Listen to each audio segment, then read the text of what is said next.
দেখেছি মা, তবে একে চিনতে পারো?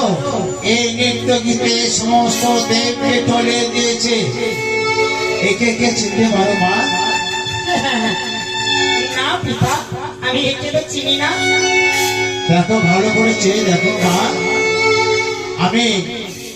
আমি ওকে বরদান দিয়েছি, সেই বরদান কোনদিন নষ্ট হবে না। তুমি দেখো ভালো করেছে, দেখো তো মা।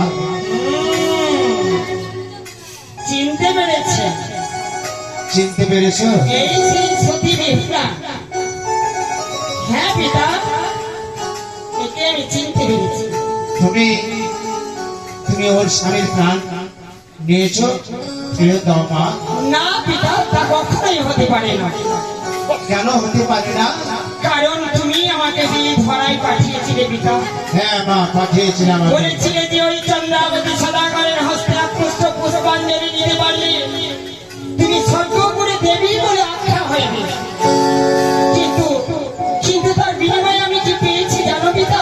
কি পেয়েছো মা? শুধু তার বিনিময়ে পেয়েছি ঘৃণার ঠোঁটকার আর পদাঘাত। আমি তা কখনোই ফেরত দেব না। দেখো মা বেহুলা, তোমার শ্বশুর মশাই যে অপরাধ করেছে, সে আমার একমাত্র পরম ভক্ত বলে তাকে ক্ষমা করে দিলাম। কিন্তু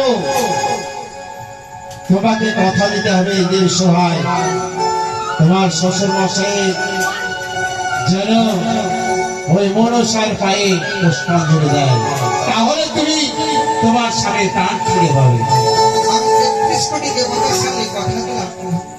মা, তোমার স্বামীর প্রাণ ফিরিয়ে পেলে যে কোনো উপায়ে আমার শ্বশুর মশাইকে বলি আপনার পুজোর আয়োজন করতে। আর যদি না দেয়? দেবে না, নিশ্চয় দেবে। আমি বললে বেশ, আমি দেব সবাই কথা দিচ্ছি না।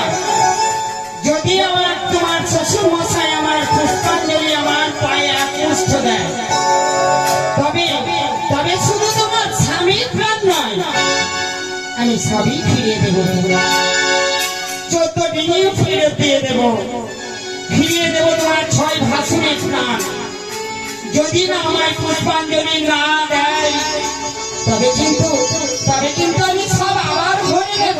ঠিক আছে মা, বেশ, তাহলে তোমার ওই কালীনাথকে ডাকো, তোমার সর্বনাথকে ডাকো, আর সেই সর্বনাথ যে সত্যি তোমার স্বামী প্রাণ পেয়েছে তাকে চিনে দিতে হবে তোমাকে। কিন্তু আমার স্বামীর এখানকার যে হাত সব জয় করে আপনি আমি